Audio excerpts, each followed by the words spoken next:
One person, Pete Hegseth, who came here and who said, look, if we want to know what it's like for the government to run health care, just take a look, a close look at the VA. So we actually sent him down to the VA in May of 2014. When it was revealed about the very long wait times. Huge scandal about wait times. And this is what he discovered.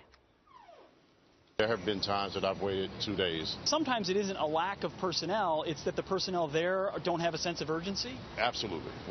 Either you're a number or you are a diagnosis. So do you feel like the president cares about this scandal at VA?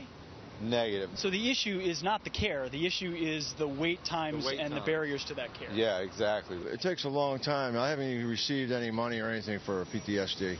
You know, I'm still dealing with that. How long have you been waiting, sir? 2 years.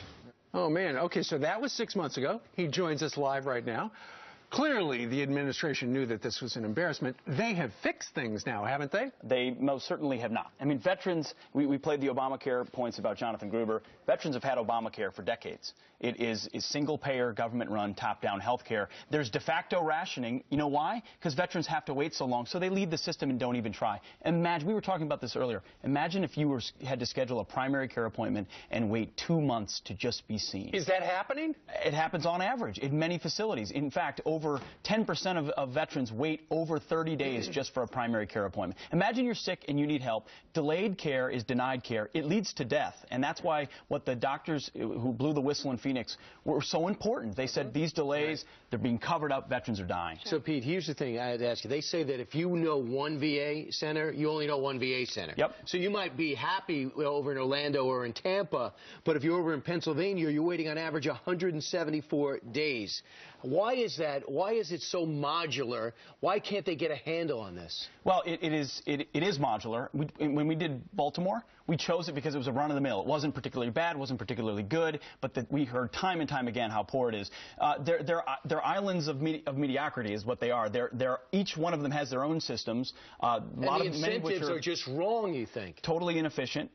In the private sector, there's incentives for doctors to see a certain number of patients because of the financial benefit. At the VA, there isn't that. So you see a lot of times it's not a shortage of doctors, it's the number of veterans they're seeing per day. The incentives don't change that, and if no one's held accountable, if you guys weren't held accountable for your ratings on this show, you wouldn't fight to do better. There would be other people on the couch. Right. Correct. That's the right incentive for you to do your job right. That does not exist at the VA. Well, no transparency as well early That's right. You know why it's not going to get fixed anytime soon? This is not an election year now. Well, that's right. That's what we're fighting to change. So at CVA, we're pounding the drum on this. We've released a task force that's with Bill Frist and a Democrat and a couple of other folks to do systemic reform at the Department of Veterans Affairs. You can't nip around the margins of this failed bureaucracy. You've got to give veterans real choice. Absolutely. You've got to empower that. See, you know, the Jonathan Gruber, the most offensive part of those comments is he thinks we're all stupid.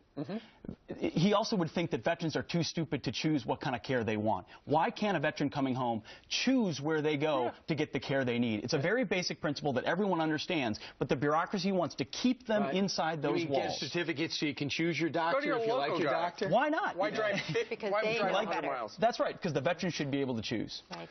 We choose you. Job well done. All right. Appreciate it. Thank you, sir. Thank you. All right. Joining